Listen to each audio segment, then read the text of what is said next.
জুলাই সনদের প্রতিটি দফা বাস্তবায়নে সরকার জনগণের কাছে দায়বদ্ধ বলে জানিয়েছেন প্রধানমন্ত্রী তারেক রহমান। বুধবার জাতীয় সংসদের বাজেট অধিবেশনের সমাপনী বক্তব্যে তিনি এই প্রতিশ্রুতি ব্যক্ত করেন। প্রধানমন্ত্রী বলেন, কোনো ধরনের চরমপন্থা ও উগ্রবাদ প্রশ্রয় দেওয়া হবে না। যে কোনোভাবে দুর্নীতি দূর করতে বদ্ধপরিকর সরকার। মাননীয় স্পিকার, আপনাকে ধন্যবাদ।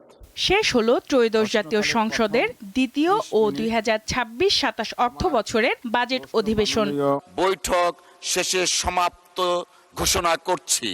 বুধবার বিকেলে অধিবেশনের সমাপনী বক্তব্য দেন প্রধানমন্ত্রী তারেক রহমান। এ সময় নানা ইস্যুতে কথা বলেন তিনি। জানান, আওয়ামী লীগ সরকারের আমলে সবচেয়ে বেশি ধ্বংস হয় শিক্ষা খাত। ফ্যাসিবাদ স্বৈরাচারের আমলে যেভাবে দেশের প্রতিটি প্রতিষ্ঠানকে, সংগঠনকে ধ্বংস করে দেওয়া হয়েছে, প্রতিটি সাংবিধানিক সংগঠনকে যেমন ধ্বংস করে দেওয়া হয়েছে, তার মধ্যে অন্যতম একটি ছিল বাংলাদেশের শিক্ষা খাত।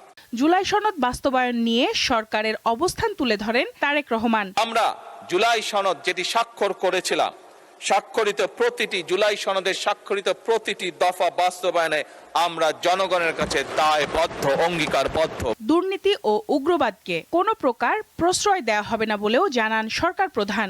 আগেও বলেছি, আবারও আমি উল্লেখ করতে চাই, বর্তমান সরকার কোনোভাবেই কোনো প্রকার চরমপন্থা বা উগ্রবাদকে প্রশ্রয় দিবে না।